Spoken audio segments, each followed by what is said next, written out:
आज मी गोत्र या विषयावर सविस्तर बोलणार आहे. आजच्या या व्हिडिओमध्ये गोत्र या शब्दाच्या व्याख्येच्या अनुषंगानं गोत्र म्हणजे काय, गोत्राची उत्पत्ती कशी झाली, गोत्रांचे ऋषी कोण आहेत, गोत्रांची संख्या किती आहे, गोत्र आणि वंश यांच्यामध्ये काय फरक आहे, सगोत्र म्हणजे काय, सपिंड म्हणजे काय आणि सगोत्र विवाह करू नये याच्या मागचा काय विचार आहे तो. तसंच गोत्र म्हणजे डीएनए, गोत्राचा संबंध डीएनएशी आहे का, गुणसूत्रांशी आहे का, क्रोमोझोमशी आहे का, जीनशी आहे का, हेही मी सविस्तरपणे तुम्हाला एक्सप्लेन करणार आहे. स्मृतिग्रंथामध्ये सगोत्र विवाह करू नये याच्या मागची काय कल्पना आहे, हिंदू मॅरेज ऍक्ट वगैरेच्या अनुषंगानं मी हा विषय मांडत असताना माझ्या मताच्या पृष्ठार्थ सपोर्टिंग म्हणून डॉक्टर पावा काणे यांच्या विचारांचा आधार मी घेणार आहे आणि विषयाची समाप्ती करणार आहे. मला सुरुवातीलाच हे स्पष्ट करावं असं वाटतं की मी कोणी रिसर्च स्कॉलर PhDचा स्टुडंट नाही. मी संशोधकाच्या भूमिकेमधून नाही तर एका अभ्यासकाच्या भूमिकेमधून. माझा ज्योतिषशास्त्राचा अभ्यास आहे, अध्यात्मविद्येचा अभ्यास आहे, उपनिषदांचा अभ्यास आहे. त्याच्या अनुषंगाने माझा संस्कृतशी थोडासा संबंध आलेला आहे आणि मला त्यातून जे काही समजलं आणि ते तुम्हाला सांगावं असं वाटतं ते विस्तारानं अतिशय सोप्या शब्दामध्ये सांगण्याचा मी प्रयत्न करणार आहे. आता सगळ्यात पहिला गोत्र या शब्दाचा उल्लेख कुठे येतो तर तो ऋग्वेदामध्ये येतो आणि ऋग्वेदामध्ये गोत्र म्हणजे समूह या अर्थाने आलेला आहे. अथर्ववेदामध्येही गोत्र या शब्दाचा अर्थ रक्ताच्या संबंधाने एकमेकांशी जोडलेला व्यक्तींचा समूह अशा अर्थाने आलेला आहे. कुठेही तिथे क्रोमोझोम, डीएनए, गुणसूत्राचा विचार नाही आणि नव्हता. मी जेव्हा ऋग्वेदामध्ये हा उल्लेख वाचला तेव्हा माझ्या लक्षात आलं, मनामध्ये कल्पना आली की वेद हे अपौरुष आहेत आणि वेदांच्या ऋग्वेदातील जे सूक्तांचे ऋषी आहेत ते तर गोत्राचे ऋषी नाही ना. तर ऋग्वेदामध्ये 724 सूक्त इंडिव्हिज्युअल ऋषींच्या नावाने आहे आणि एका अध्यायामध्ये ऋषींची वंशावळी दिलेली आहे. ती मी वाचत असताना माझ्या लक्षात आलं की ते ऋषी एकमेकांना ओव्हरलॅप होत आहेत. तुम्हाला जर इंटरेस्ट असेल तर ऋग्वेद दर्शन म्हणून कोलगड्यांचं एक पुस्तक इंटरनेटवर उपलब्ध आहे. त्याच्यातील वंशावळीचा जर तुम्ही भाग वाचलात तर तुम्ही पार गोंधळून जाल. असो, आता मी अमरकोशाकडे वळतो. अमरकोशामध्ये गोत्र या शब्दाची केलेली व्याख्या मी तुम्हाला सांगतो. 2 शब्द आहेत. गो म्हणजे काय, गौ म्हणजे गाई आणि त्र म्हणजे कळप. गायींचा कळप असलेलं क्षेत्र म्हणजे गोत्र. दुसरा गोत्र शब्दाचा अर्थ आहे गो म्हणजे इंद्रिय आणि त्र म्हणजे तारण करणारा. इंद्रियांघातापासून जे तारण करतं ते गोत्र. आणि तिसरा व्यवहारामध्ये आपण जो अर्थ म्हणतो, गोत्र म्हणजे वंश, वंशावळी, परंपरा, त्या अर्थानं गोत्र हा शब्द येतो आणि त्याची सुस्पष्ट व्याख्या पाणिनीनं अष्टाध्यायीमध्ये केलेलं आहे. ती तुम्हाला मी सांगतो. अपत्यम पौत्र प्रभूती गोत्र, मुलाच्या मुलापासून सुरू होणारी परंपरा. गोत्र हे ऋषींच्या नावांवरून सुरू होतं. सर्वसाधारणपणे गोत्रांची संख्या किती आहे, गोत्रांची सुरुवात कुठून झाली, या सगळ्या गोष्टी अत्यंत रंजक आहेत. महाभारतातील शांती पर्वामध्ये एक श्लोक आहे आणि त्या श्लोकामध्ये मूळ स्वरूपामध्ये 4च गोत्र होती: अंगिरा, कश्यप, वशिष्ठ आणि भृगु. आणि कालांतरानं त्याच्यामध्ये 4 गोत्र ऍड झाली: जमदग्नी, अत्री, विश्वामित्र आणि अगस्ती, आणि 8 गोत्र झाली.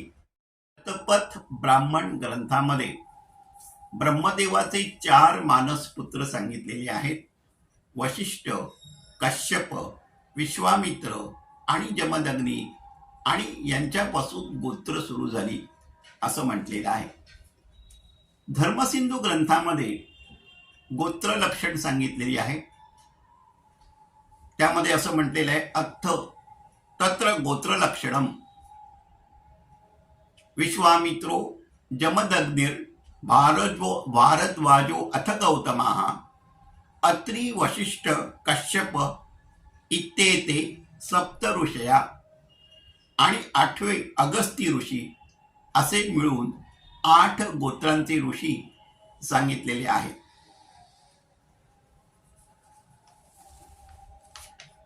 पहिलं जे मन्वंतर होतं, स्वानुभव मन्वंतर, त्या स्वानुभव मन्वंतरामध्ये गोत्राचे ऋषी अर्थातच ब्रह्मदेवाचे मानसपुत्र, आणि त्यांनी सगळी प्रजा निर्माण केली. ब्रह्मदेवाच्या मनापासून मरीची निर्माण झाला.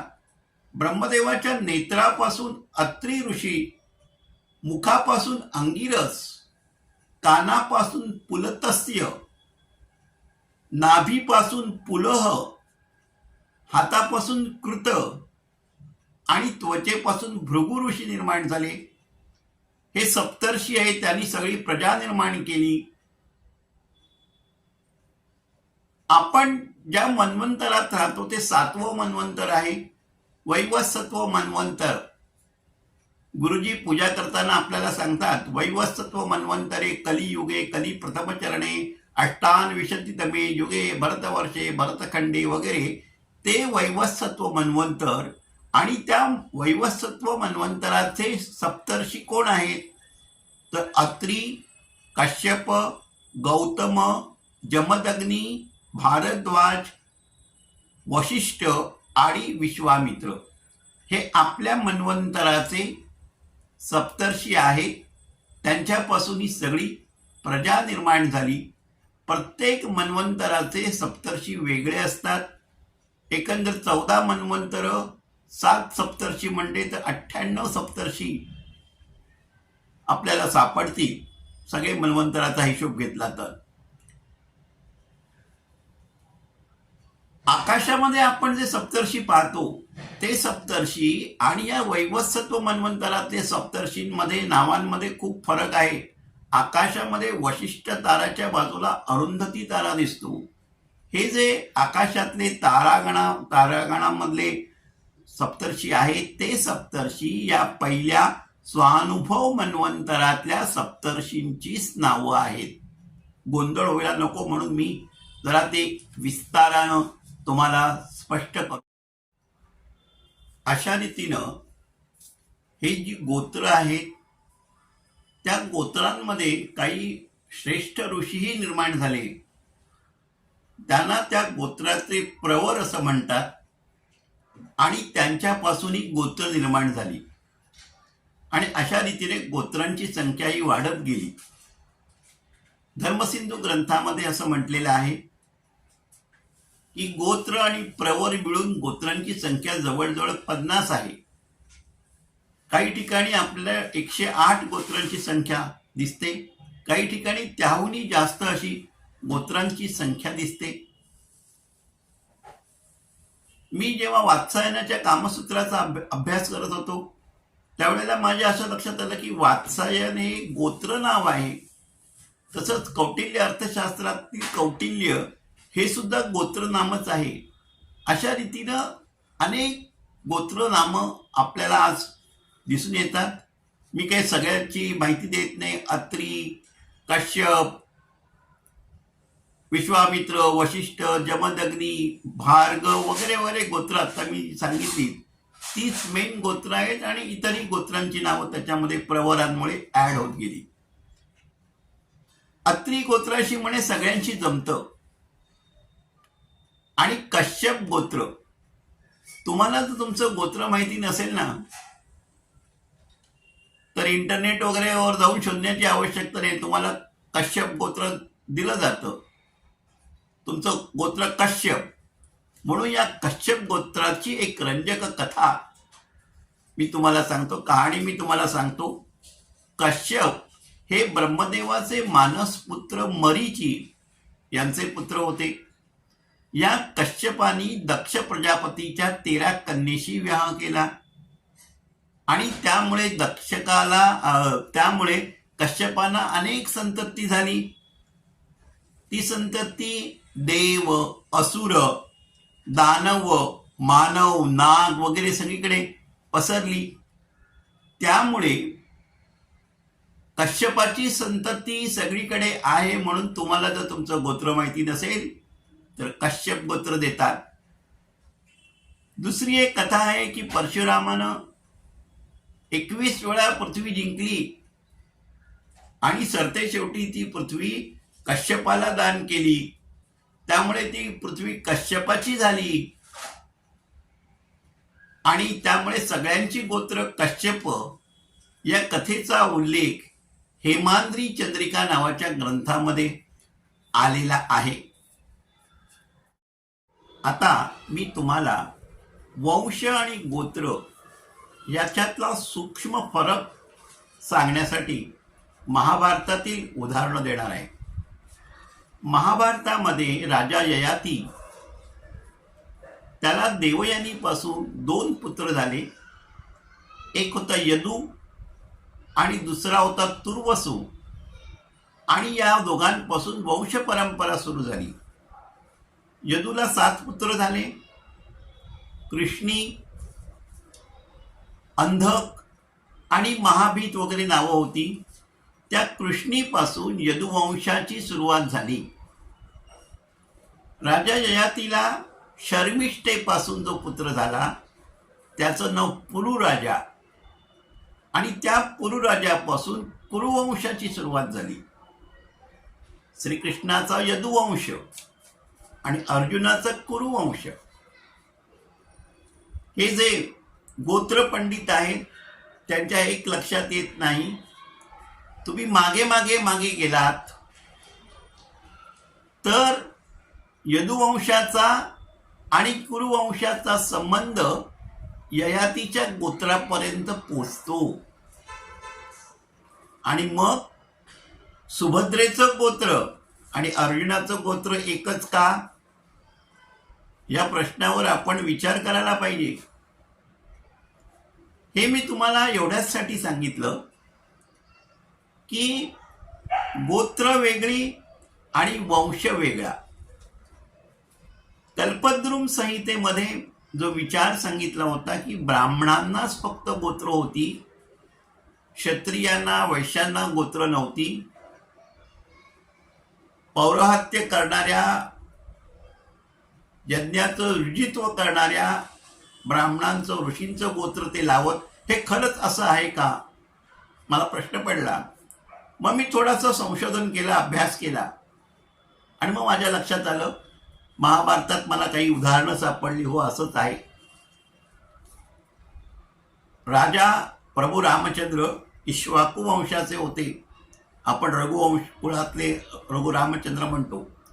त्या रामचंद्रांचं पौरोहित्य करणारे गुरु वशिष्ठ होते, म्हणून रामचंद्राचं गोत्र वशिष्ठ. राजा जनकही इक्ष्वाकू वंशातला होता. त्यांचंही गोत्र वशिष्ठ होतं. परंतु भागवतामध्ये जी निमी राजाची कथा आलेली आहे, निमी राजा हा राजा जनकाचा पूर्वज, त्याचंही गोत्र वशिष्ठ होतं. त्या वशिष्ठ ऋषींना त्यांनी यज्ञ करण्यासाठी बोलावलं, परंतु वशिष्ठ ऋषींनी इंद्राचं यज्ञाचं आमंत्रण स्वीकारलं होतं. ते म्हणाले मी येऊ शकत नाही. म्हणून मग त्यांनी गौतम ऋषींना बोलवलं आणि मग निमी राजाचं गोत्र गौतम झालं. दुसरं आणखीन एक उदाहरण आहे की श्रीकृष्णाचे गुरु धौम ऋषी होते, गर्ग ऋषी होते, आणि त्यामुळे श्रीकृष्णाचं गोत्र हे गर्ग गोत्र झालं. पांडवांनी वनवासामध्ये असताना धौम्य ऋषींना आपला गुरु केला आणि त्यामुळे धौम्य ऋषींचे जो व्याघ्रपाद गोत्र होतं ते गोत्र पांडवांचं झालं. म्हणजे त्या कल्पद्रुम संहितेमध्ये जो विचार मांडला होता त्या विचाराला या दोन गोष्टीतून पुष्टी मिळते. मी हे सगळं सांगण्याच्या मागचा माझा उद्देश एवढाच होता की गोत्र म्हणजे चा संबंध क्रोमोझोमशी येतो, DNA-शी येतो, गुणसूत्रांशी येतो, जीन्सशी येतो. हे जे काही लोक म्हणतात त्याला तसा वैज्ञानिक आधार.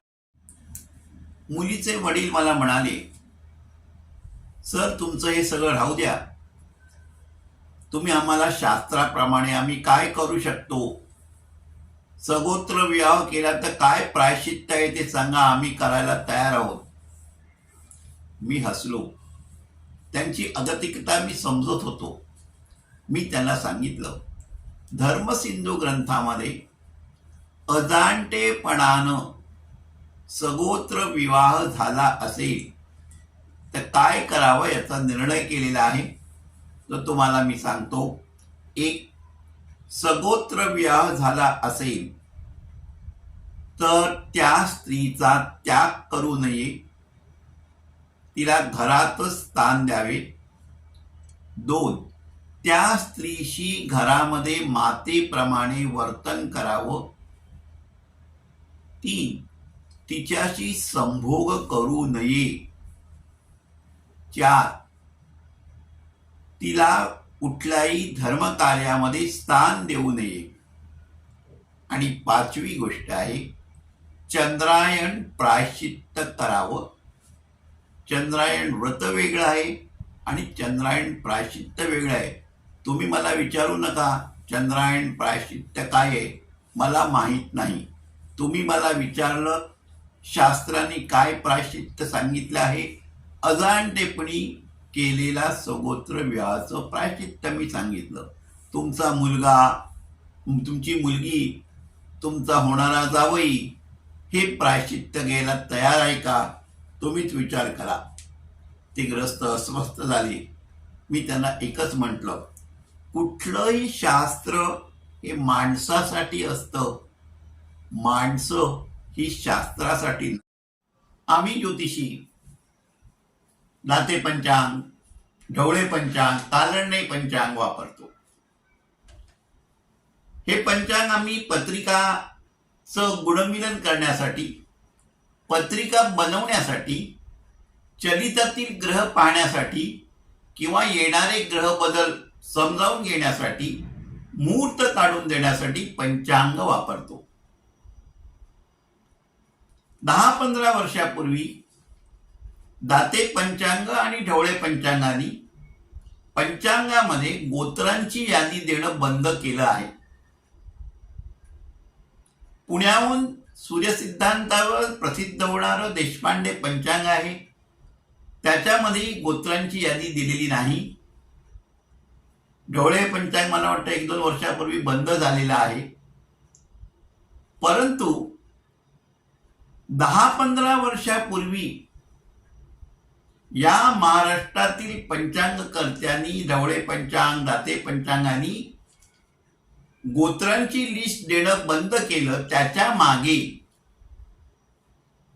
महाराष्ट्रातील पंचांगकर्त्यांनी युनानिमसली सर्वसंमतीनं ठराव करून गोत्रांची लिस्ट देणं बंद केलं का मला माहिती नाही, पण गोत्रांची लिस्ट पंचांगातून गायब झाली आहे. हे खरं कदाचित पंचांगकर्त्यांनाही रिअलाइज झालं असेल की गोत्रांचा लिस्ट देऊन आणखीन गोंधळ गुणमिलनामध्ये होतो. असो, हरियाणामध्ये खाप पंचायत म्हणून आहे. त्या खाप पंचायतीचा सगोत्र विवाहाला कडवा विरोध आहे, टोकाचा विरोध आहे.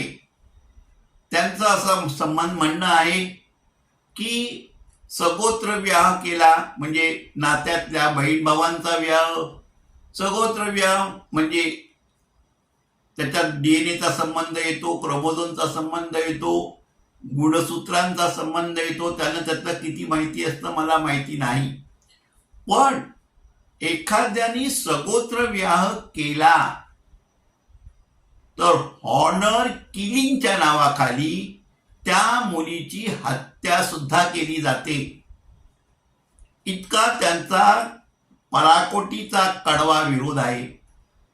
आणि म्हणून असेल कदाचित आपल्याकडेही सगोत्र विवाह म्हणजे काहीतरी मोठं भयंकर आहे अशी समज रूढ व्हायला लागली. एक भीती निर्माण झाली सगोत्र विवाहाबद्दल. तो विषय नको तितका हायलाईट व्हायला लागला.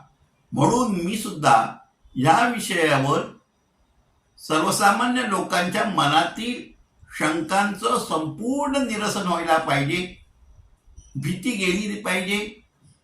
काहीतरी खुलचट कल्पनांचा आधार घेऊन ज्योतिषशास्त्रांनी असं सांगितलंय तसं सांगितलंय असं होऊ नये म्हणून हे विस्ताराने मी तुमच्याशी हा विषय मांड.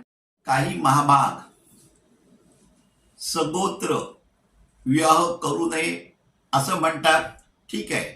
पण त्याही पुढे जाऊन गोत्र म्हणजे गुणसूत्राचा अपभ्रंश असं जेव्हा म्हणायला लागतात, गोत्राचा संबंध क्रोमोझोम डीएनएशी जोडतात, तेव्हा खरोखरच हसू येतं.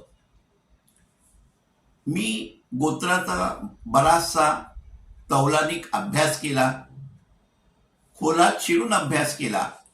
तेव्हा माझ्या असं लक्षात आलं की मुलगा मुलगी समान गोत्री म्हणजे एकमेकांचे भाऊ भाऊ भावंड म्हणून लग्न करू नये, विवाह टाळावा, हे ठीक आहे.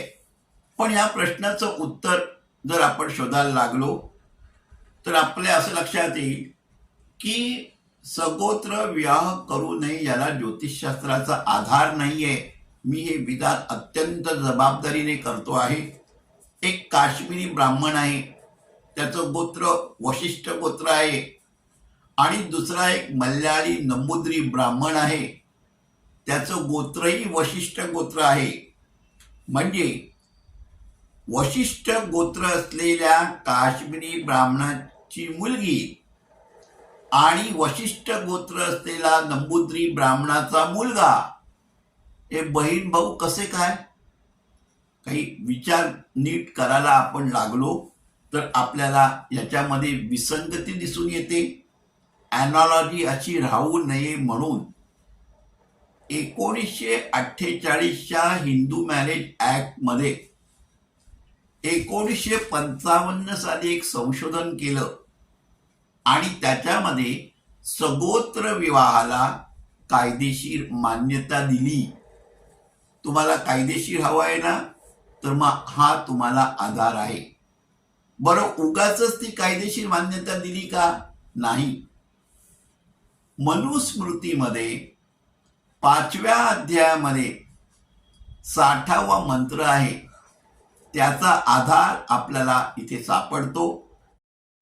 मातृ आणि पितृ म्हणजे आई वडिलांच्या बाजूनं व्यक्ती 6 पिढ्यांपासून संबंधित नसेल तर 7व्या पिढीत दोष राहत नाही, सगोत्र विवाह करण्यास हरकत नाही. या अर्थाचा एक श्लोक मनुस्मृतीमध्ये 5व्या अध्यायामध्ये 60वा मंत्र त्याला आपण म्हणतो त्यामध्ये आहे. तो मंत्र मी तुम्हाला दाखवतो.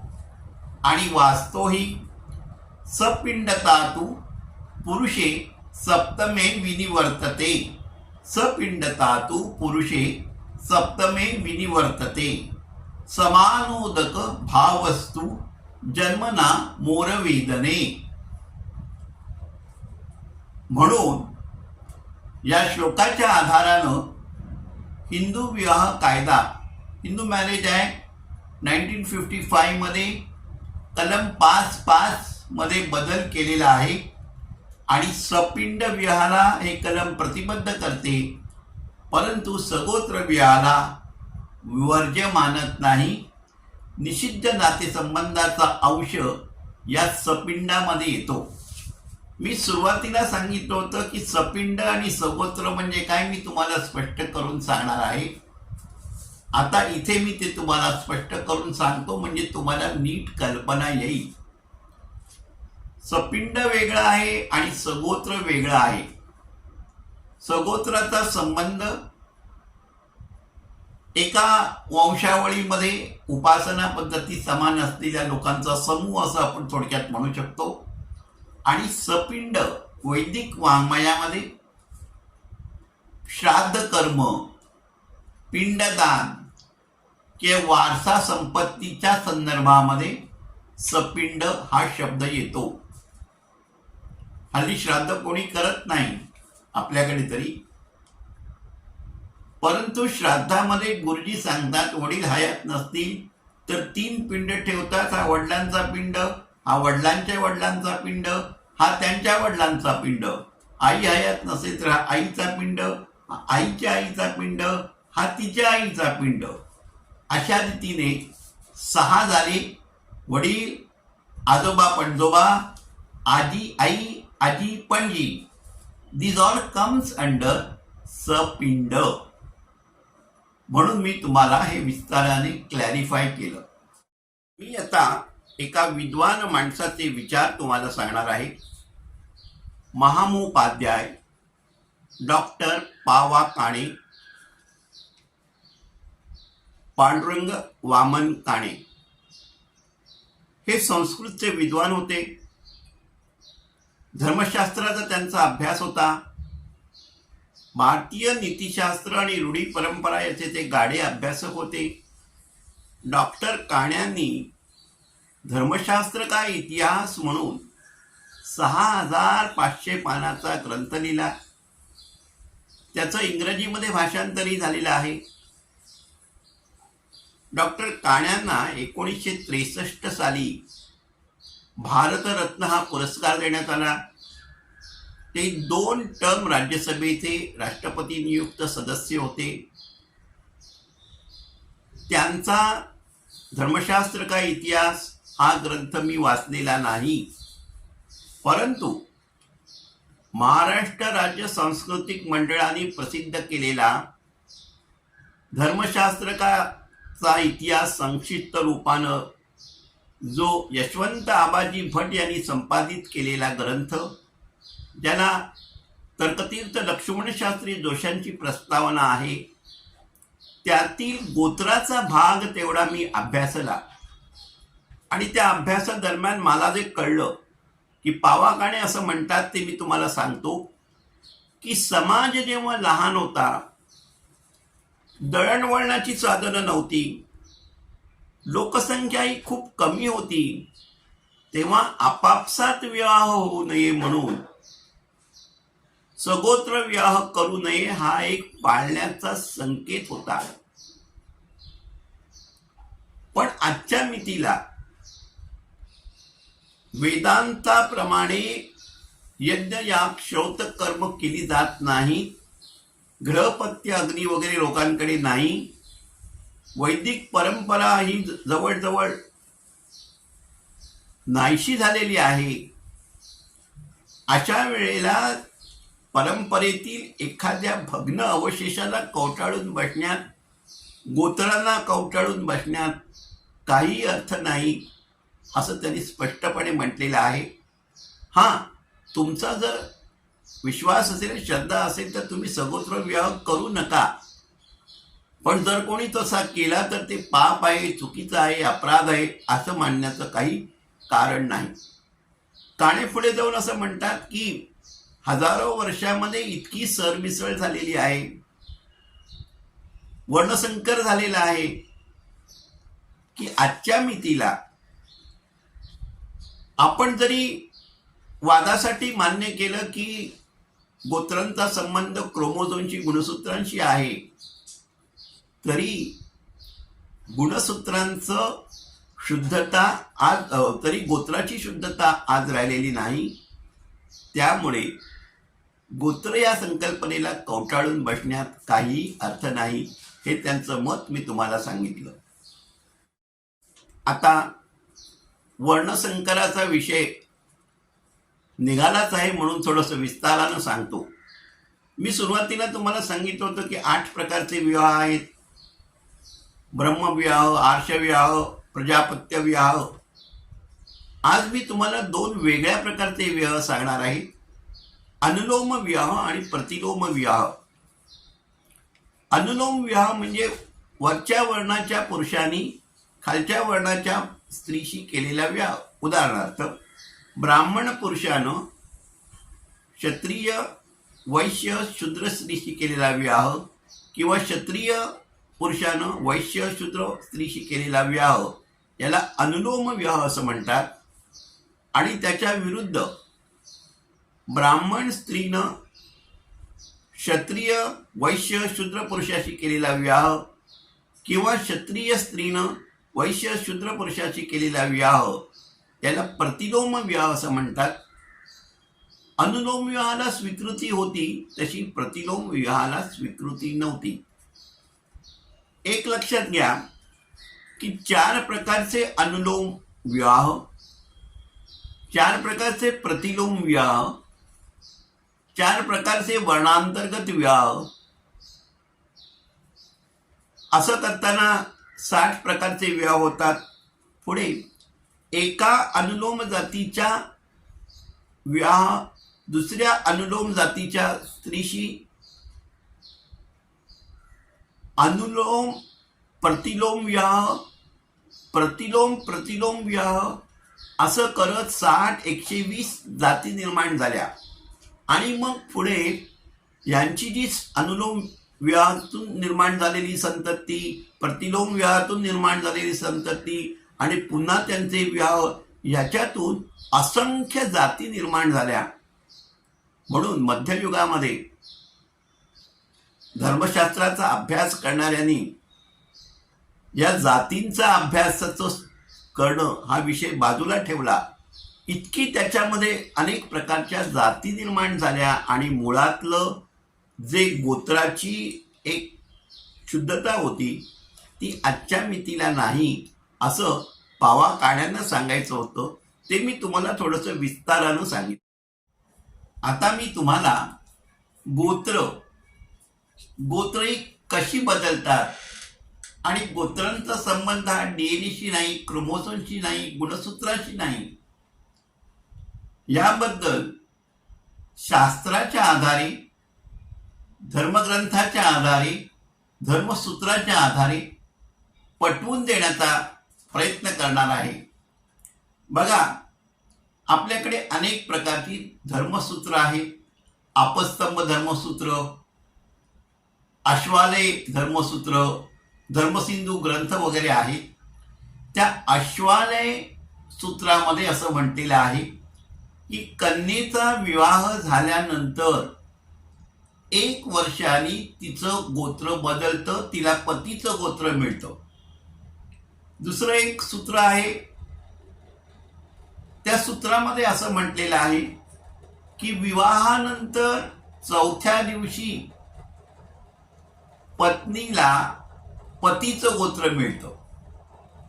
दुसऱ्या एका सूत्रामध्ये असं म्हटलेलं आहे की विवाहामधली 7वी सप्तपदी टाकल्यानंतर ताबडतोब तिचं गोत्र बदलतं, ते पतीचं गोत्र होतं.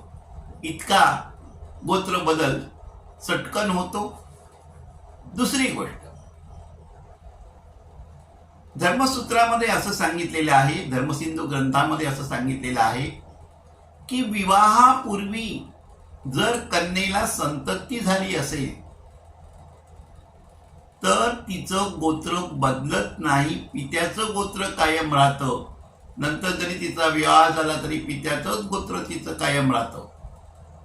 आपण वेगवेगळ्या प्रकारचे 8 प्रकारचे विवाह पाहिले. त्यातील पैशाच विवाह, असुर विवाह आणि राक्षस विवाह, जिथे जबरदस्तीने कन्येशी विवाह होतो, तिचं पाणीग्रहण होतं, तिला संतती होते, असं जरी झालं तरी विवाहानंतर अशा विवाहामध्ये कन्येचं गोत्र बदलत नाही, फित्याचंच गोत्र कायम राहतं. सुरुवातीच्या व्हिडिओमध्ये मी सांगितलं होतं की त्या सदग्रस्तांना कोणीतरी सांगितलं की तुम्ही मुलगी दत्तक द्या की ज्याचं गोत्र त्या मुलाच्या गोत्रापेक्षा वेगळं असेल, मग सगोत्राचा प्रश्न येणार नाही. हे धर्मसिंधू ग्रंथामध्येच सांगितलेलं आहे. हाच धर्मसिंधू ग्रंथ सगोत्र विवाह करण्यासाठी पळवाट सांगतो. पण त्याच धर्मसिंधू ग्रंथामध्ये जर अनावधानानं सगोत्र विवाह झाला असेल तर फारच कडक प्रायश्चित्त सांगितलेलं आहे. नंतर असंही तुमच्या लक्षात येईल की मुलाला दत्तक दिलं, तो मुंज होण्याच्या आधी जर दत्तक दिला असेल किंवा मुंजी नंतर दत्तक दिला असेल तर मुलाचं गोत्र बदलणं ही जी काही ट्रीटमेंट आहे ती दोन्ही ठिकाणी वेगळी आहे. हल्लीच्या काळामध्ये आपण पाहतो विधवा विवाह, पुनर्विवाह, घटस्फोटितांचा विवाह असं होतं. मग त्याच्यामध्ये पण गोत्र बदलत असतील ना. त्या धर्मसिंधू ग्रंथामध्ये याचा कुठे आपल्याला माझ्या वाचनामध्ये उल्लेख आलेला नाही. हा धर्मसिंधू ग्रंथ काशीनाथ अनंत उपाध्यायांनी 1790-92 साली लिहिला. पुढे बापूशास्त्री मोग्यांनी त्याचं जवळजवळ 84 वर्षानंतर मराठीमध्ये भाषांतर केलं. त्या भाषांतरातला मराठीमधला जो अनुवाद आहे त्यातील गोत्र हा विषयाचं मी थोडंसं वाचन केलं, अभ्यास केला, म्हणून मी त्याचं ऋणनिर्देश इथे करतो. श्रीमद भागवताचा मी जेव्हा अभ्यास करत होतो त्यावेळेला माझ्या असं लक्षात आलं, भागवतामध्ये वंशावळी सांगितलेली आहे आणि त्या वंशावळीमध्ये 2-3 पिढ्यानंतर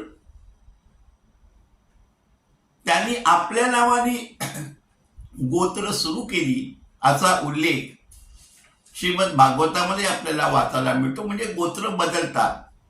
तुम्हाला गोत्र माहिती नसेल तर काश्यप गोत्र घ्या, प्रॉब्लेम सॉल्व.